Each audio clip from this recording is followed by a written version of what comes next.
전남 브리핑입니다. 전국 철도 노조가 파업을 마치고 업무에 복귀했습니다. 공식적인 파업은 18일 오전 9시를 기준으로 종료됐으며 KTX와 일반 열차는 단계적으로 운행이 재개될 전망입니다. 화물 운송은 파업 기간 수준으로 운송에 차질이 불가피할 것으로 예상됩니다. 철도 노조는 지난 1일 증편한 부산-서울 KTX 종착역을 수서역으로 변경하고 KTX와 SRT 고속 차량 통합 열차 운행, KTX, SRT 연결 운행 등을 요구하면서 지난 14일부터 한시적인 총파업에 들어갔습니다. 전남 국제 수목 비엔날레를 온라인을 통해 경험해 볼 수 있는 가상현실 전시관이 열렸습니다.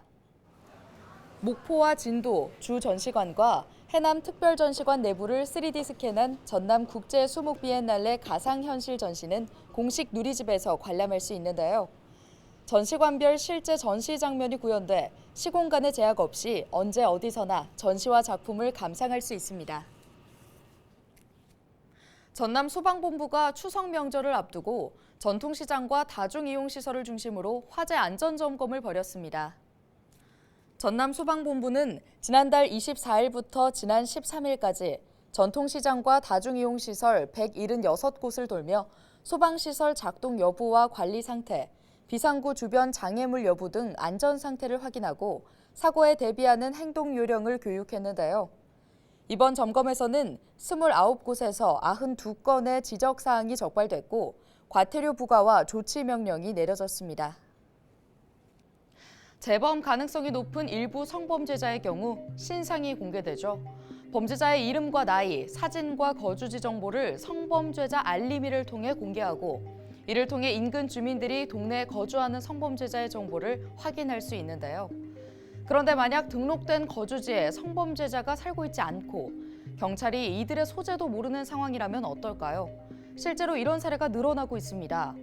7월 기준 10만 명이 넘는 등록 대상 성범죄자 가운데 무려 168명의 소재가 파악되지 않고 있습니다. 등록 대상 성범죄자가 일정한 거처 없이 전국을 떠돌거나 아예 경찰에 신상 정보를 제출하지 않는 경우도 빈번하다는데요. 게다가 사는 곳이 바뀌면 20일 안에 경찰에 알려야 하는데 이를 지키지 않는 것입니다. 경찰은 매년 상하반기별로 소재 불명자들을 추적하고 있지만 인력 부족으로 이들을 전부 추적해 처벌하는 것은 현실적으로 힘들다는 입장입니다.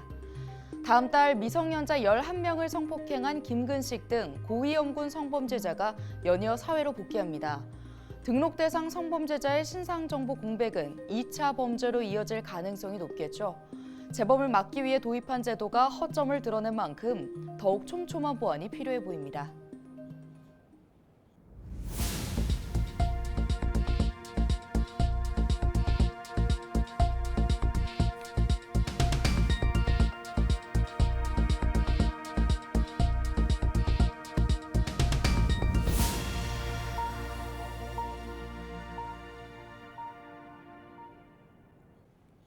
여수 남해 해저터널 12월 착공을 앞두고 전략환경영향평가 주민설명회가 열렸습니다.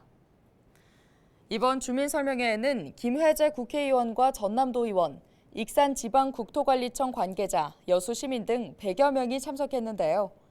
김 의원 측은 여수시민이 제시한 의견을 수렴해 국토부와 협의를 거쳐 12월 해저터널 착공 전 추가 주민간담회를 열 계획이라고 설명했습니다.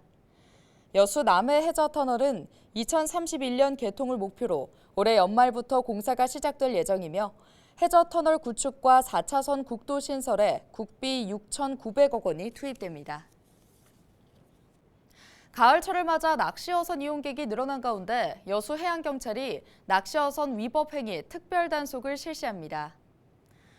여수해경은 이달 27일까지 계도 기간을 거친 뒤 다음 달 31일까지 낚시어선의 영업구역을 중심으로 구명조끼 미착용과 정원 초과, 승객 허위 신고 행위 등을 점검할 방침입니다.